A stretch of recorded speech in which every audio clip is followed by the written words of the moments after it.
Hello students, let's begin the subject. The first unit of the subject is basically dealing with relations and functions. But before we go for relations and functions, we have to have a basic understanding of the sets. Now you people have all studied about the sets in your earlier classes in class 11th and 12th.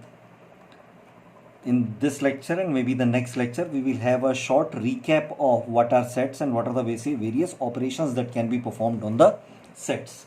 Now, what is a set? A set is usually defined as a unordered, well-defined collection of objects. We say a well-defined collection of objects because just by looking at a given set, you can immediately identify whether a given element is a member of the set or not. Now, before we go into that, let us see how we write the sets, how are sets represented. Now, usually the elements of the sets are represented by placing them within curly braces, right? And then we usually give the set a name. Now, capital letters are used to denote the entire set, and when we will talk about the individual elements of a set, we will use small letters. Now let's take an example. If I say I have a set A which comprises of all the, let us say, vowels of the English language. Let us say A, E, I, O, U. Now if I give you this set and if I say I have an element, let us say P, you can immediately tell me that this element P does not belong to the set A. You can immediately tell me, right? And if I give you an element, let us say E, you can immediately tell me that yes, the element E belongs to the set. So this belongingness is usually depicted by using the symbol belongs to. We can say the element P belongs to does not belong to A, and we say that the element E belongs to the set A, right? So that's why it is called a well-defined collection of objects. Now, why do we call it unordered? If I write the set A as, let us say, E, O, U, I, A. Now, although visually these two sets may look different. See, this is A, E, I, O, U. This is E, O, U, I, A. Visually, these two sets might look different, but both these sets are same. The order of the elements within a set does not make any difference. Let's go even a step further. If I define another set, let's call this set A1. If I define another set A2, which is, let us say, A, E, E, I, O, U, U, U. Even this set is same as our original set. In a given set, if a particular element is repeated any number of times, it does not make any difference. It is counted just once.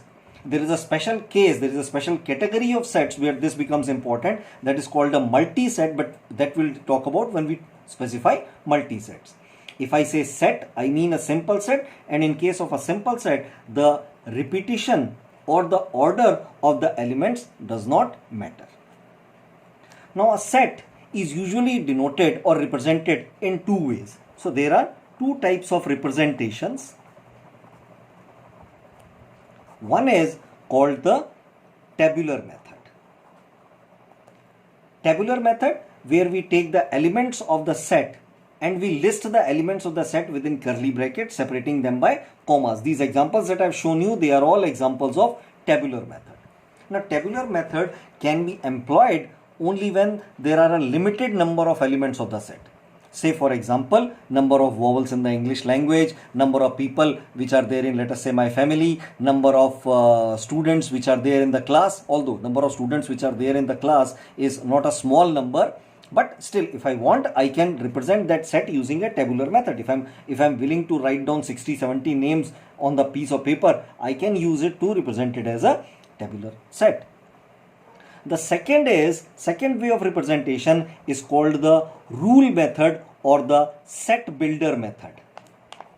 in case of set builder method, we define the property which an element must have to be called the element of a set. Say for example, I define it as the way of writing it as A is equal to, again I use the curly bracket, then I use a symbol to represent an element of the set. Say for example, I use the symbol, let us say X.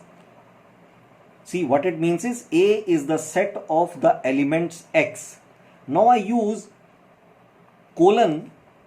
In some books you will see the colon might be replaced by a straight line also. But this is such that, this colon is presenting such that. What it means is A is the set of all the elements X such that, let us say X is a prime number. Now instead of listing all the prime numbers, what I have done is I have defined a condition which an element which a number must satisfy to be called an element of this set A. So these are the two ways of representing a set: tabular method and rule method or set builder method. Let's go for certain other terminologies which are related to set. The first terminology is the cardinality.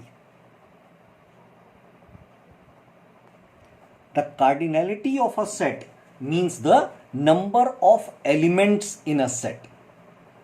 Say this example that we have already taken, the set A, E, I, O, U. How many elements are there? 1, 2, 3, 4, 5. There are 5 elements in the set. So for this particular set, let us say, I'll write it again. A is equal to, let us say, A, E, I, O, U. The cardinality of the set, which is noted either by N of A, or we can also denote it as A within the pipes, is equal to 5. Let's take another example. If I say set B is equal to, let us say, mango, apple, peach, let's take just 3 fruits, then I'll say that the number of elements in set B, or the cardinality of B, is equal to 3. So cardinality means number of elements that are making up the set, right? Now depending upon the cardinality, we may have a finite set or an infinite set, right? Depending on the cardinality. Now all the sets that we have talked about till now, even the sets, so let us say the set of all the students of this class, let us say the students of all the students of section B or section C or section D, or even the set of all the students of the university, they are all examples of finite set, because I can count, I can list the members, all the members of the set. Whereas there are certain sets which are said to be infinite. Say for example, if I say the set N, the set of all the natural numbers.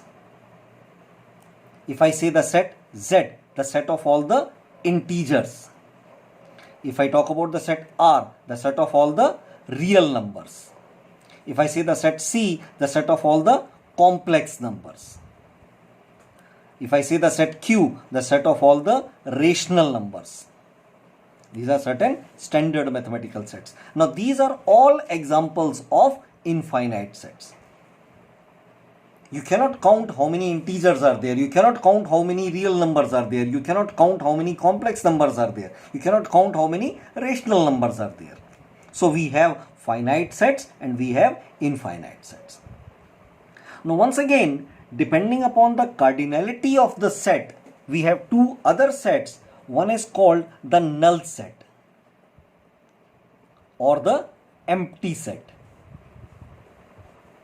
or the void set, which is denoted by the element phi.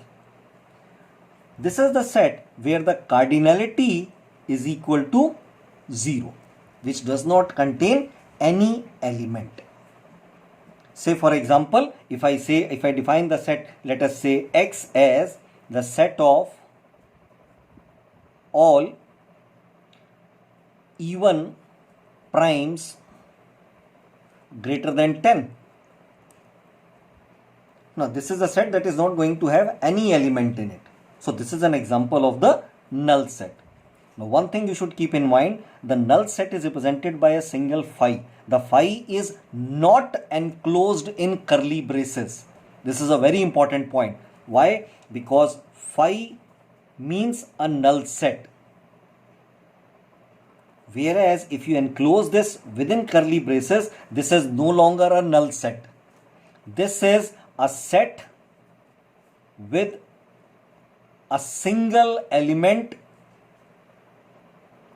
and that element is a null set. That means the cardinality of this set is equal to 0, but the cardinality of this set is equal to 1. Please keep this in mind. This is very important point. Then we have another set which is called a singleton set. A singleton set is one where the cardinality is 1. The simplest example can be the set of all even prime numbers, right? So if I have y as the set of all even prime numbers. Now this is a singleton set. As we all know that there is just a single number, single prime number which is even, that is the 2. So we have finite sets, we have infinite sets, we have null set, we have singleton set. Alright? Now let's go for further terminologies. Let's talk about subset. If I have two sets A and B, such that all the elements of A are also elements of B, then we say that A is a subset of B. Say for example, let us say A is equal to the set 1, 2, 3, 4, and let us say B is equal to the set 1, 2, 3, 4, 5. Now you can see all the elements of the set A are also the elements of set B. So I can say A is a subset of B. This is the symbol which is used to denote the subset operation. Now we also can say that B is a superset of A.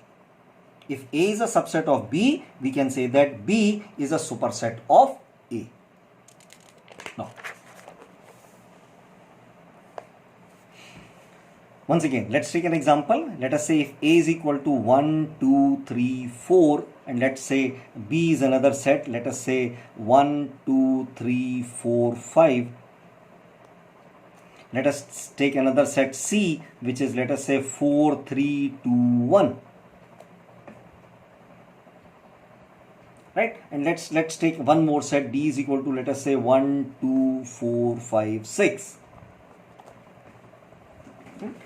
Just by looking at this, I can say that A is a subset of B. I can also see that C is also a subset of B. You can see 4, 4, 3, 3, 2, 2, 1, 1. So both A and C, if you go by what I told you earlier, that the ordering of the elements does not matter. So you'll see that A and C are nothing but the same sets. So A and C both are subsets of B. Now what about A and C themselves? Is A a subset of C, or is C a subset of A? Let us see. The element of A, 1 is also here. 2, I can see 2 over here. I see 3, I can see 3 over here. 4, I can see 4 over here. So I can say that A is a subset of C.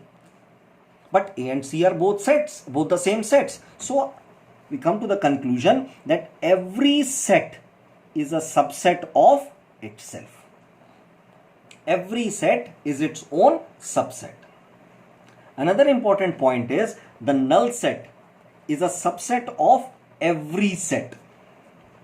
The null set is a subset of A, the null set is a subset of B, the null set is a subset of C, the null set is a subset of D. Right? Now, you can see A is a subset of C. Similarly, I can say C is a subset of A, because all the elements of C are also the elements of A. So if A is an subset of C and C is a subset of A, we can write as A is equal to C. These sets are called equal sets. Let's take the example of A and B once again. We see that A is a subset of B. 1, 2, 3, 4. Right? So we know that A is a subset of B. But is B a subset of A? Let's see. The element of B, 1, also belongs to A. 2 also belongs to A. 3 also belongs to A. 4 also belongs to A. But there is one element in B which does not belong to A. So A is a subset of B, but A is not equal to B. So we say that A is a proper subset of B. And we denote it as A is a proper subset of B. If you take this example A and D, if you see over here 1, okay, 2, okay, 4, okay, but 3 does not belong here. So we say that A is not a subset of B. Right? So this is the subset operation. Just to recap, if all the elements of A are also the elements of B, then A is said to be a subset of B and B is said to be a superset of A. If all the elements of A are elements of C, and all the elements of C are also the elements of A, then they are called equal sets. What it means, if A is a subset of C and C is a subset of A, then we say that A is equal to C. If A is a subset of B, but A is not equal to B, then we say that A is a proper subset of B. Right? Okay. Now, how do we identify how many subsets can be there? Say for example, let's take A is equal to, let us say 1, 2, 3. Now, if I ask you to make a list of all the subsets of this particular set, now all the subsets will be, the set 1 will be a subset, the set 2 will be a subset, the set 3 will be a subset, the set 1, 2 will be a subset, the set 2, 3 will be a subset, the set 1, 3 will be a subset. So these are the subsets. But are they the only subsets? As I told you earlier, every set is its own subset. That means 1, 2, 3 is also a subset. And one more thing I told you, that null set is the subset of each and every set. So how many subsets you can see? 1, 2, 3, 4, 5, 6, 7, 8. Right? So if A is this, then the set of all the subsets, is called the power set of A. It is called the power set of A. And if cardinality of A is equal to n, then the cardinality of power set of A is equal to 2 to the power n. What it means is, if I take this set 1, 2, 3, 4 and I try to make a list of all the subsets of this particular set, I will find that there are 16 subsets. 2 to the power 4 is 16. So I will find that there will be 16 subsets. Now, a very important point.